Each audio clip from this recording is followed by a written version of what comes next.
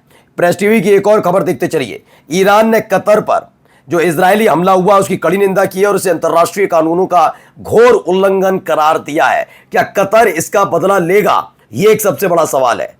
Qatar में हुआ है यह हमला। अब कतर के निवासी पहले से ही जब ईरान ने अमेरिका के मिलिट्री बेस पर हमला किया था उससे नाराज चल रहे थे। अब इसको लेकर इनका क्या फैसला होगा ये देखेंगे।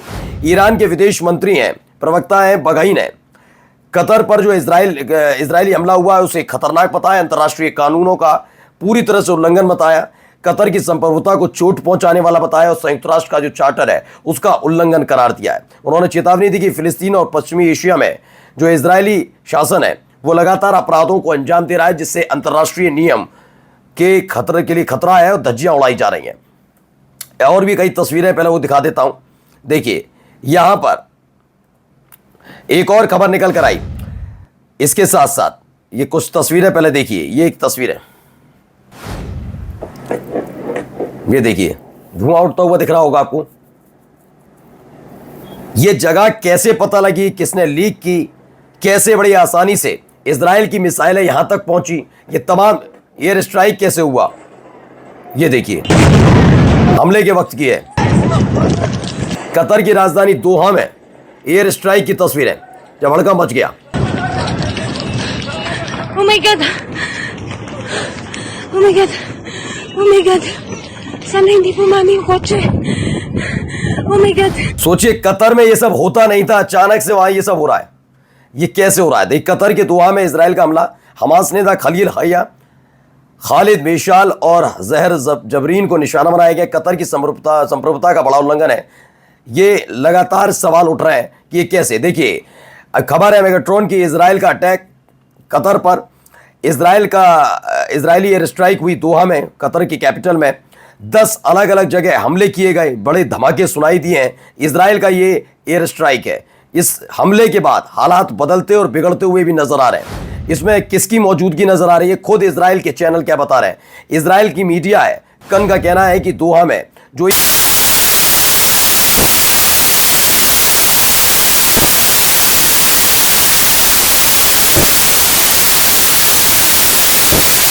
मैं अभी आपको दिखाऊंगा किसके लिए गए थे। अमेरिका ने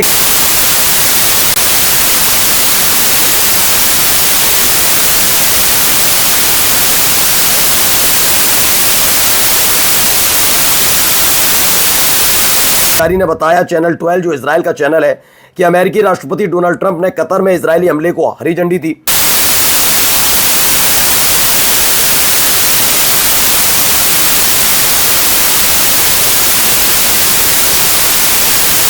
हरी झंडी दे दी और उसके बाद लगातार ये हमले होते हुए आगे भी नजर आ सकते हैं। ये देखिए एक और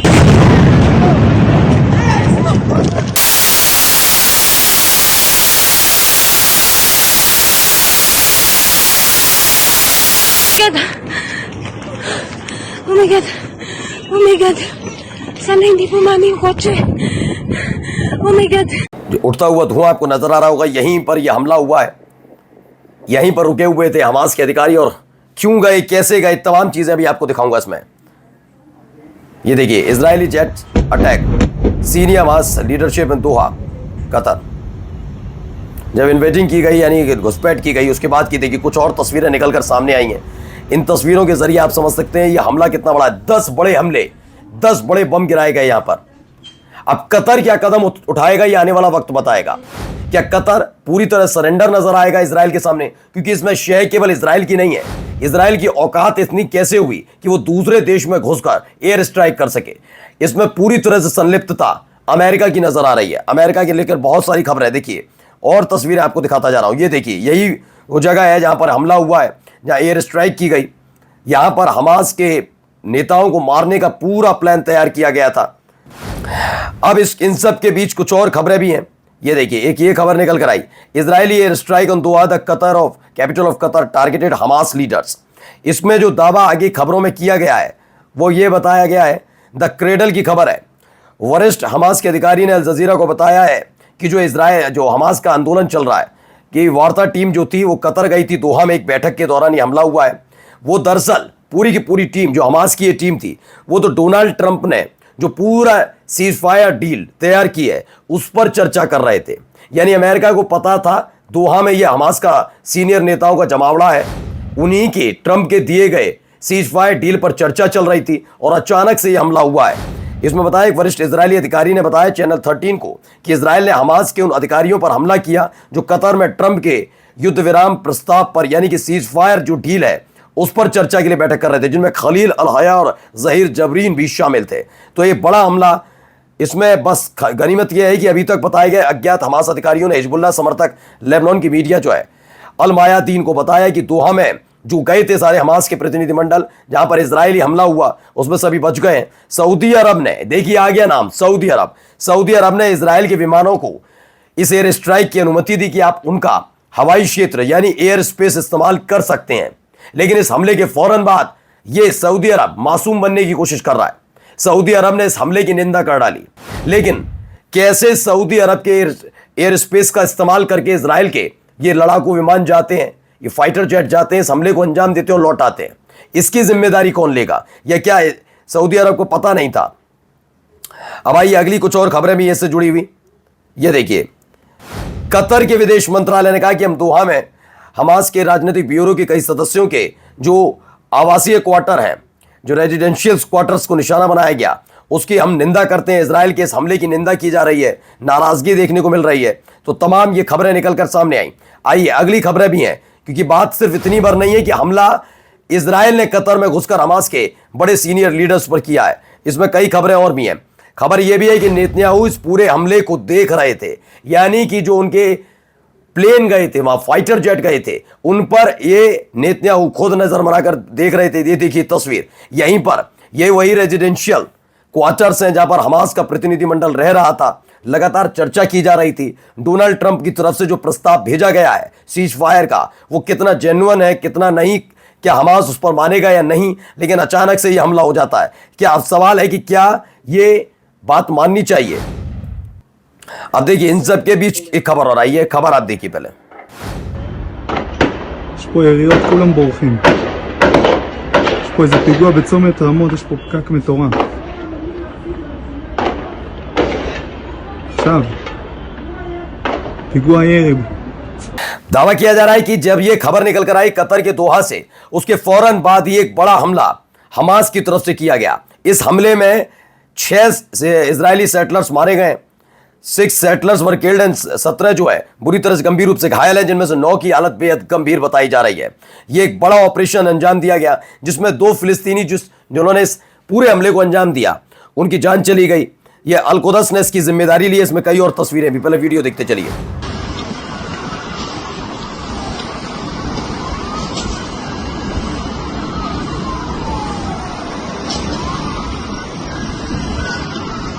एक और देखिए तस्वीर, ये हमले के बाद के हालात हैं। जो यूएस पुलिस है यानी इजराइल की पुलिस है, उसने उसके बाद हमला किया, मतलब तुरंत कार्रवाई की, जिसमें दोनों जो हमलावर थे वो मारे गए। इस तरह की खबर निकल कर सामने आ रही है, लेकिन इन सब के बीच 6 सेटलर्स मारे गए, इसकी खबर है। हमास के कसम ब्रिगेड ने इस हमले की जिम्मेदारी ली है। जो यरूशलेम में शूटिंग हुई, जो हमला हुआ, उसकी जिम्मेदारी खुद हमास ने ली है कि हाँ, उसने ही इस हमले को अंजाम दिलाया। ये देखिए, killed in a shooting operation in the occupied city of Al-Quds.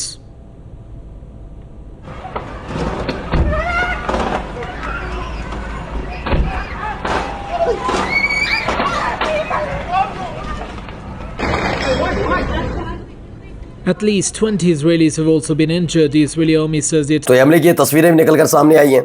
वहीं अब एक बड़ी खबर, स्पेन ने इजराइल के राष्ट्रीय सुरक्षा मंत्री इतामार बेन-ग्विर और वित्त मंत्री बेजेल स्मोट्रिच को के देश में प्रवेश पर प्रतिबंध लगा दिया है। दोनों कौन से मंत्री हैं? ये लगातार वो मंत्री हैं, वैसे तो इजराइल की बेंजामिन नेतन्याहू की कैबिनेट में कई मंत्री हैं, लेकिन खास तौर पर बताया जाता है बेन-ग्विर और स्मोट्रिच, ये दोनों जहर उगलने का काम करते हैं। ये खुल्लम खुल्ला जो फिलिस्तीनी छोटे बच्चे, महिला, किसी को बख्शने के लिए नहीं तैयार। ये बार बार इस तरह का दावा करते हैं कि छोटे से छोटे फिलिस्तीनी बच्चे को भी मार देना चाहिए। अब इसी को लेकर स्पेन ने एक बड़ा कदम उठाया। इन दोनों नफरती किस्म के व्यक्तियों के देश में प्रवेश यानी स्पेन में आने पर पूरी तरह से प्रतिबंध लगा दिया गया है। अगली खबर देखिए, ये खबर आई 1800 से ज्यादा फिल्मी हस्तियां हैं, उन्होंने इजराइल का जो फिल्म उद्योग है उसका बॉयकॉट करना शुरू कर दिया है। ये पूरा का पूरा अभियान चलाया गया गजा में फिलिस्तीनियों के ऊपर जो अत्याचार हो रहा है उसके विरोध में। इजराइल के फिल्म समारोह, उनके जो सारे के सारे ब्रॉडकास्टर्स हैं, उनके बारे में प्रोडक्शन कंपनीज हैं, उनके साथ अपना हर तरह का रिश्ता तोड़ने का ऐलान किया गया है। नमस्कार। द लाइव टीवी, सच सबसे आगे।